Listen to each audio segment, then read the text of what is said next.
Terima kasih kepada mereka yang berikan cadangan untuk video kali ini. Pada mereka yang lain yang nak berikan cadangan, sangatlah dialu-alukan. Komen saja dekat bawah.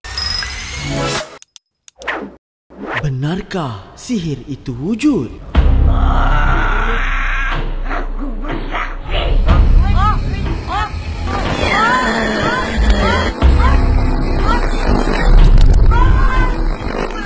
Baru ini, tular dakwaan yang mengatakan bahawa seorang selebriti veteran yang bertaubat dan akhirnya membuang susuk di dalam badan. Tapi persoalannya, apa itu susuk? Apa itu ilmu sihir? Apa itu ilmu hitam? Dan kenapa ia masih diamalkan?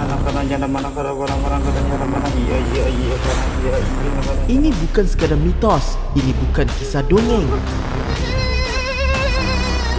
Kerana Nabi Muhammad SAW sendiri pernah disihir, membuktikan bahawa kejahatan ini benar-benar wujud. Hakikatnya, pengamal ilmu ini hidup bersama kita, makan, minum, ketawa. Tetapi di balik senyuman itu, ada sesuatu yang cuba disembunyikan dari dunia. Jadi, dalam video kali ini, jom kita mengenali ilmu pengamal amalan gelap ini yang tanpa sedar menempah tiket pantas ke neraka.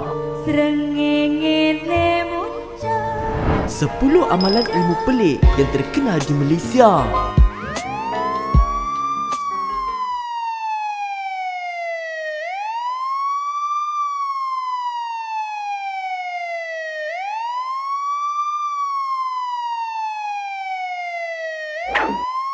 Sepuluh, ilmu pukau. Bila sebut pasal pukau, ramai terbayang teknik hipnosis moden yang digunakan untuk mempengaruhi minda seseorang. Ada yang membayangkan ia sekadar permainan psikologi seperti hela hipnotis yang sering kita lihat di kaca TV. As my hand begins to close, your eyes will begin to close again, and you can just sleep deep all the way down deeper. Your chin will go towards your chest, sleep, but do not fall. Relax on the muscle.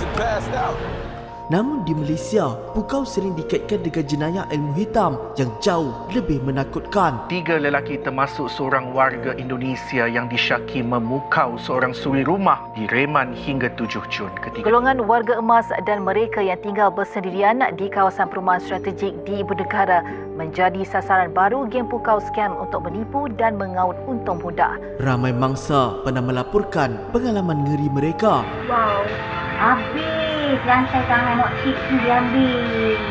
Di mana tanpa sedar, mereka menyerahkan wang, barang berharga. Malah ada yang dibawa pergi tanpa mampu melawan. Bayangkan tubuh masih sedar, tetapi fikiran seolah-olah dikawal sepenuhnya. Menurut para agamawan, amalan ini kebanyakannya melibatkan pertolongan jin dan syaitan. Pukau nak buka ni dia panggil sihir. Sihir ini daripada iblis, daripada syaitan. Jin yang mengadakan terlibat dalam bab pukau sihir adalah jin kafir. Jin lain tak terlibat benda-benda lagu ni. Mungkin ada yang masih menganggap pukau hanyalah mitos orang lama, tetapi realitinya terlalu banyak kes yang berlaku di depan mata hingga mustahil untuk menafikannya. Na'udzubillah min zalik. Macam ikut je apa yang dia cakap. Ikut je. Daripada rumah saya buat kereta. Tapi saya sedar.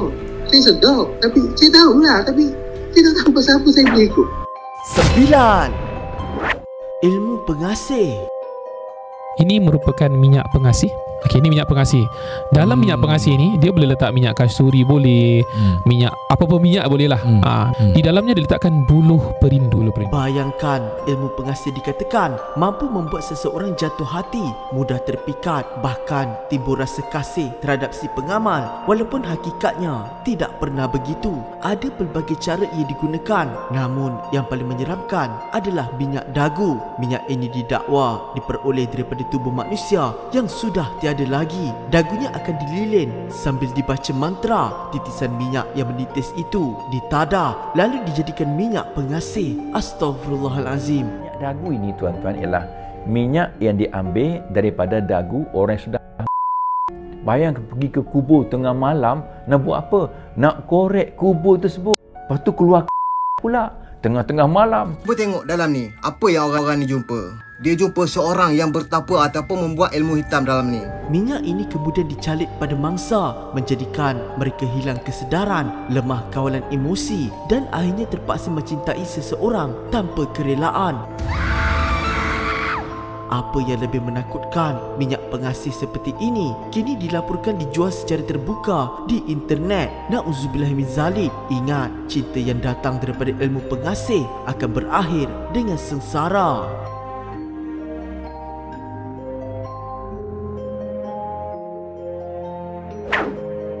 Lapan, ilmu penanggal. Mungkin ramai di antara kita menyangka penanggal hanyalah sejenis hantu, tapi hakikatnya sangkaan itu silap. Penanggal sebenarnya dikatakan bukan hantu, tetapi manusia yang mengamalkan ilmu hitam. Nama penanggal sendiri diambil daripada perkataan tanggal, merujuk kepada kebolehan pengamal ini menanggalkan kepalanya daripada tubuh. Yang lebih menyeramkan, kepala itu dikatakan akan terbang di malam hari dengan organnya yang tergantung menjala di udara sambil mencari mangsa.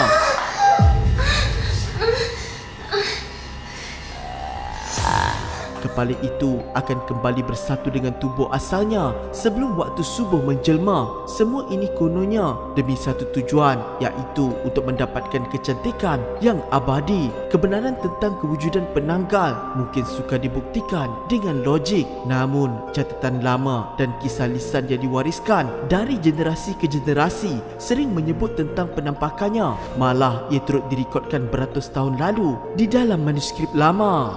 Itu apa? Kan lepas raya baru dia ada. Apa tu? Penanggal. 7. Ilmu santau. Kita kena santau oleh seseorang. Lepas tu kita berobat, molek dah. Soalan saya, boleh tak saya santau dia balik? Santau mungkin merupakan amalan ilmu hitam yang paling dikenali di Malaysia. Ia digambarkan sebagai sejenis sihir di mana seseorang menghantar racun gaib atau mistik ke atas mangsa dengan niat menyakitkan, menyeksa, malah boleh meragut nyawa. Dia ni tak guna, tahu tak? Tak guna! Tak guna!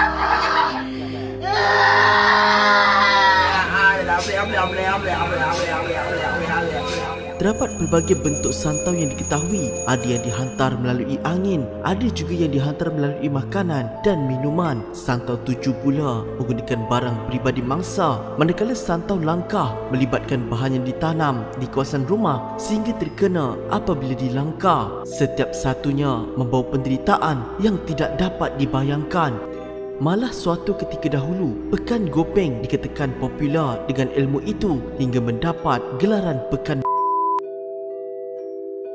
Salah seorang yang dikatakan pernah menjadi mangsa santau ialah Ustaz Kazim Ilyas. Beliau didakwa terkena santau katak, dipercayai dihantar oleh individu yang terasa hati selepas menghadiri ceramahnya. Menurut perkongsiannya, kesannya dialami cukup menyeksakan. Kulit terasa pedih setiap kali menyarum baju, kesukaran tidur dan banyak lagi. Lebih menyeramkan, baru-baru ini tular sebuah video menunjukkan belasan ekor katak tiba-tiba muncul di hadapan rumah. Ramai yang mengaitkan kejadian itu dengan petanda santau katak yang dihantar. Wallahu a'lam. Soalan saya, boleh tak saya santau dia balik? Tak boleh. Haram dengan haram tak boleh. Haram dengan halal. Cara yang halal ialah kita solat hajat, berdoa agar sihir dia tu kembali kepada diri dia. Itu boleh. Yang tak boleh kita guna sihir yang lain. Tak boleh. 6. Sihir patung. Korang mungkin biasa tengok dalam filem atau drama babak seseorang disantau melalui patung. See and feel that!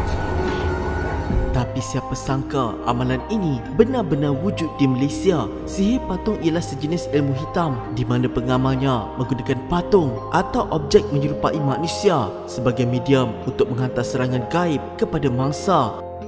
Contoh patung biasa mereka akan guna tariqah terakhir tu, tariqah asar. Kalau ada rambut, mereka akan ikat rambut sekali dengan patung tu. Kalau ada kuku, kalau ada kulit, mereka akan cucuk benda tajam. Hak biasa sinonimnya jarum. Kita nak suruh sakit kepala, kita akan cucuk kepala. Dia akan menderita sakit Dia akan meraung-raung kesakitan. Barang-barang peribadi milik mangsa atau gambar wajah mangsa akan diletakkan pada patung tersebut sebelum dicocok dengan jarum tajam disertai bacaan mantra tertentu. Na'udzubillah min zalik. Namun yang paling menakutkan berlaku pada tahun 2024 apabila sebuah patung pelik dijumpai berhampiran kawasan larangan di BKL di Setiawangsa dan lebih menyeramkan tertulis perkataan di BKL padanya. Kalau korang nak tahu, sihir patung ini sangat mirip kepada ilmu hitam voodoo di negara Haiti. 5. Ilmu lipat bumi. Mungkin ada di antara korang yang tak pernah dengar tentang ilmu ini. Ilmu lipat bumi dikatakan membolehkan seseorang memedekkan jarak antara dua tempat seolah-olah bumi dilipat dan perjalanan yang biasanya mengambil masa berjam-jam boleh ditempuh dalam sekelip mata. Dalam istilah moden, ada yang menyamakan ia dengan teleportasi. Pelik kan? Namun persoalannya, adakah ilmu sebegini benar-benar wujud? Ada orang punya keramat tu bisa melipat bumi ke Mekah 1 menit. Pergi ke negeri hanya sekejap nyampe. Melipat bumi artinya bisa melakukan perjalanan yang panjang dengan waktu singkat. Ada banyak kisah dikongsikan di media sosial, kononnya memperlihatkan bukti pergerakan luar biasa yang tidak dapat dijelaskan dengan logik akal. Pernah berjumpa satu orang, dia nak mengajar saya ilmu. Mengajar ilmu lipat bumi. Dia kata pernah sekali dia daripada Seremban nak pergi ke Johor.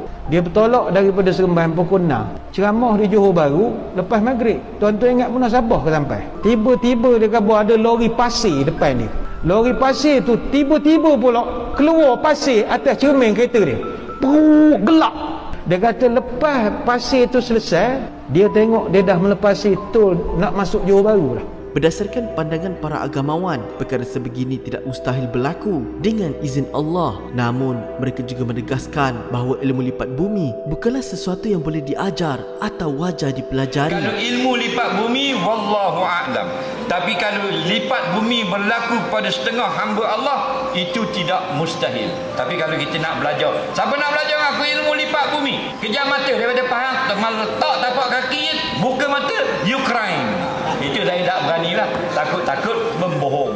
Biasanya itu adalah pembahasan tentang orang-orang wali yang punya keramat. Solatnya di Mekah. Ini pergi ke sana langsung, tiba-tiba datang ke sana. Itu karamah, melipat bumi. Tapi bisa jadi itu adalah kerjaan iblis, syaitan, jin, sihir. Bisa jadi. 4. Ilmu kebal. Kalau korang masih ingat dalam video fakta bertajuk 10 kumpulan gelap paling rahsia di Malaysia, ada kisah mat komando yang suka ditangkap kerana didakwa memiliki ilmu kebal.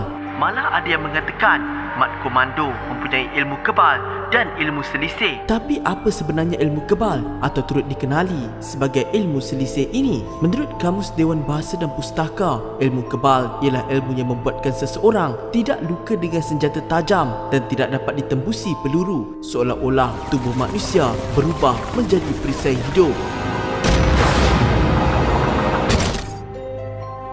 Berdasarkan perkongsian dari pelbagai sumber, ada banyak cara yang didakwa mampu memberikan kekebalan, antaranya dengan amalan zikir tertentu, bertapa di tempat sunyi, menyimpan tangkal atau azimat hingga menggunakan qadam ataupun saka. Namun hakikatnya, setiap jalan ini membawa pengamalnya semakin jauh ke dalam kegelapan. Ilmu ni membaca zikir-zikir ni kalau kata kebal. Maka kalau yang sebenar kebanyakannya tidak kebal. Dalil Nabi kebal tak? Dia luka dalam peperangan. Panglima-panglima perang dulu Khalid Ibn Walid. Yang lebih menakutkan, di Malaysia sendiri, ilmu kebal ditawarkan secara terbuka di atas talian, seolah-olah ia satu kursus yang boleh dibeli oleh sesiapa sahaja. Namun, para agamawan sudah lama menegaskan bahawa amalan sebegini adalah haram.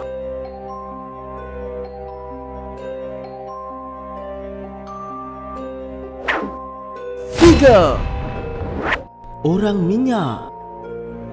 Sama seperti penanggal, orang minyak ini juga merupakan manusia biasa yang mengamalkan ilmu hitam untuk kepentingan diri sendiri seperti mencuri dan menceroboh rumah. Mengikut kepercayaan orang dahulu, orang minyak ini sebenarnya adalah mereka yang tersalah menuntut ilmu, di mana mereka telah disumpah menjadikan badan mereka hitam dan berminyak. Dikatakan salah satu cara untuk melepaskan sumpahan itu, orang minyak ini perlu bersama dengan 40 orang wanita, di mana mangsa akan ditandakan dengan tanda pangkah di muka mereka. Orang minyak dipercayai mampu masuk ke dalam rumah yang berkunci dengan mudah, menghilangkan diri dan memukau orang di dalam rumah sehingga mereka langsung tidak sedar dengan kehadiran orang minyak tersebut. Kisah orang minyak ini pernah menghantui lebih 10,000 penduduk di Pahang dan turut menghantui penduduk di Shah Alam sekitar tahun 2022. 2. Ilmu tarik duit.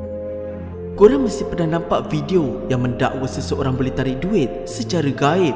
Assalamualaikum Syekh Abdul Qadir Jalani. Assalamualaikum Nabi Hidayah. Assalamualaikum Nabi Aliyah yang jaga pokok dan buah-buahan. Allahu Akbar, Allahu Akbar, Allahu Akbar, Allahu Akbar, Allahu Akbar, Allahu Akbar. Ilmu tarik duit kononnya mampu menghasilkan wang berganda dengan hanya menggunakan peralatan tertentu dan bacaan-bacaan khusus. Pelanggan biasanya diminta memberikan wang pendahuluan beribu-ringgit sebagai upah kepada bomo yang menarik duit itu dengan janji kononnya duit itu akan beranak menjadi berpuluh malah beratus kali ganda. Allahu Akbar, Allahu Akbar, Allahu Akbar, Allah. Allahu Akbar. Dari mana datangnya duit itu? Tarik duit ni maknanya pujalah supaya duit tu mari. Dia duit pun dia tarik. Kita tengok hak tukang tarik duit tu senang. Itu memang aku tunjuk rumah. Nak tunjuk orang tarik duit. Kita pergi tengok rumah. Belakang dapur pakai tokak dengan batang petik. Nak terbalik rumah tukang tarik duit. Tapi menurut banyak perkongsian, kebanyakan amalan tarik duit hanyalah helah penipuan. Ramai sudah menjadi mangsa kehilangan wang simpanan kerana terpedaya dengan ritual palsu ini. Lebih menakutkan jika benar ada unsur gaib yang digunakan. Ia sebenarnya termasuk dalam dosa besar dan jelas menyeleweng daripada akidah Islam. Selain tarik duit, ada juga amalan lain yang popular di Malaysia seperti tangkal anak kerak yang kononnya menjanjikan kekayaan segera dan membela toyol untuk mencuri wang daripada orang lain. 1. Ilmu susuk.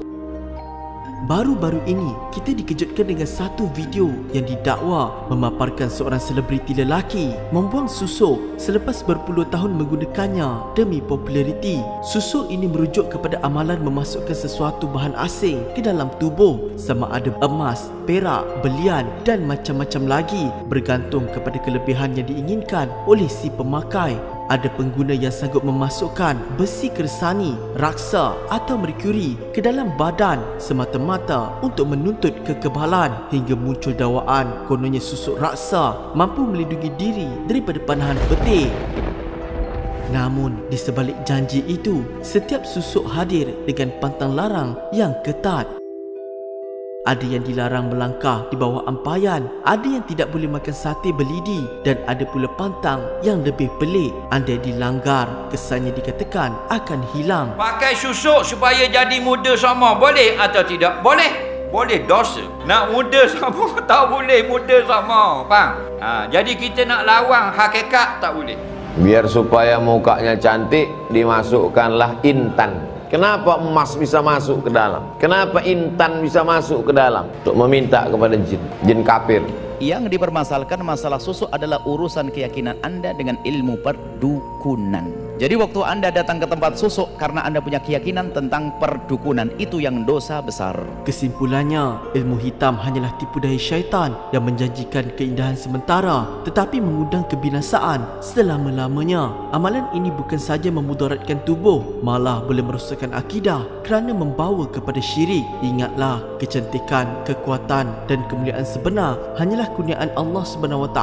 Carilah keberkatan melalui doa, solat, amal soleh dan tawakal, bukan dengan jalan yang menyesatkan. Semoga kita semua dijauhkan daripada amalan kurafat dan diberi hidayah untuk sentiasa berpegang teguh kepada ajaran Islam. Bismillahilladzi la yadurru ma'asmihi syai'un fil ardi ولا في السماء وهو السميع العليم. Okeylah, itu sajalah untuk video kali ini. Sebelum tu, Fakta nak ucapkan tahniah kepada pemenang giveaway #FaktaMalaysia62, Haina Masayamna, Di Humaira, Ryan Raikal, Khalida, NM Hishlan, Rimau X, Wansha, Cikgu Jamali, Siana dan Obregon. Pemenang bolehlah mesej Fakta di Instagram dan email Fakta untuk mendapatkan hadiah. Sebelum tu, Fakta nak ucapkan ribuan terima kasih kepada korang semua yang dah join Fakta Family.